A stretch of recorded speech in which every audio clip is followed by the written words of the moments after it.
en présentiel. Et l'ESS de l'Université catholique fait partie de ces pays.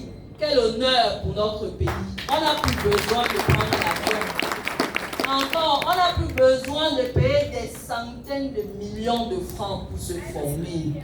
La formation a été mise au niveau du Camerounais. C'est quand même une formation de PhD en SI. Je vous dis, on nous cherche dans le monde.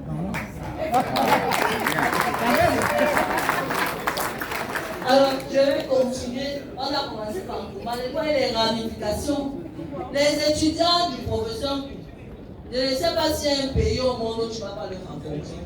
Que ce soit en Chine, que ce soit au Canada, que ce soit au Liban, au Togo. On a formé les PhD là. Il y a au moins 5 pays qui se sont formés ici. D'Afrique centrale, bon, ils sont nos voisins. Monde aussi l'Afrique de l'Ouest, parce que les Togolais sont venus se former. Vraiment. S'il n'avait pas un coup, on ne serait pas là. Alors, en continuant, je prends Benjamin.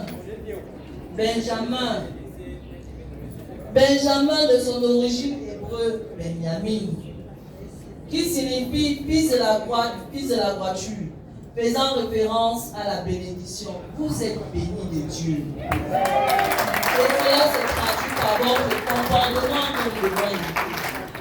Connu pour votre générosité sans égale, vous êtes capable de venir avec un inconnu en détresse. Vous avez choisi de rentrer au pays pour être investigateur de la formation. Les Benjamins sont des travailleurs infatigables comme vous. Ils prennent au sérieux tout ce qu'ils entreprennent. Ils ne baissent pas les bras face aux adversités de toute nature et de persécutions de tout genre. Comme vous, les Benjamins sont capables de veiller jour et nuit pour garantir la réussite de la mission qui leur a été confiée, comme celle de conduire et d'élever l'école des sciences de la santé au niveau d'une institution universitaire au Cameroun, bien sûr, et à l'international.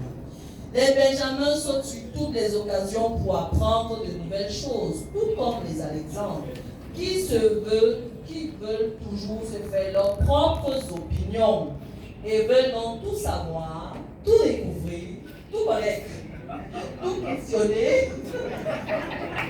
Cette quête du savoir vous a conduit tout à commencer comme infirmier, accoucheur, technicien supérieur.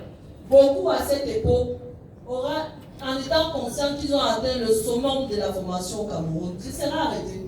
Mais notre père a décidé de continuer en faisant une licence en sciences d'éducation, un DEA, puis un PhD à l'université d'Aix-en-Provence en France, faisant de lui un spécialiste de l'évaluation.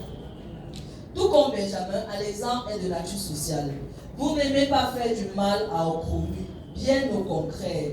Vous avez tout au long de ces années fait abstraction du négatif et ne gardez que le positif de chacun d'entre nous.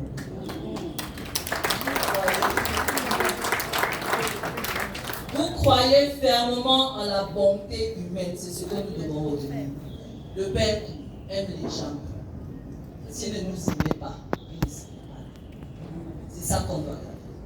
Le Père, j'ai dit à l'entame au début de mon propos, telle la main de l'être suprême, on a l'impression qu'on a en face de nous l'incarnation vivante pas du Saint-Esprit, du développement et de l'épanouissement de l'humain.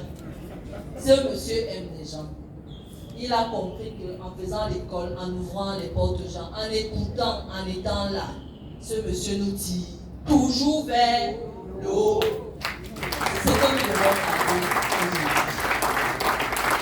Je vous ai dit, la dissonance que le Père crée simplement en le côtoyant, fait que même quand tu n'as même pas pensé écrire un jour, je sais pas si ça m'a allé écrire.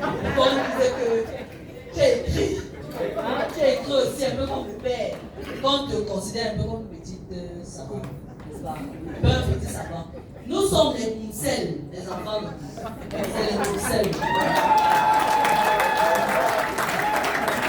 Professeur, je vous ai demandé d'acheter les ménages. Tous les tout connaissent, non? Acheter.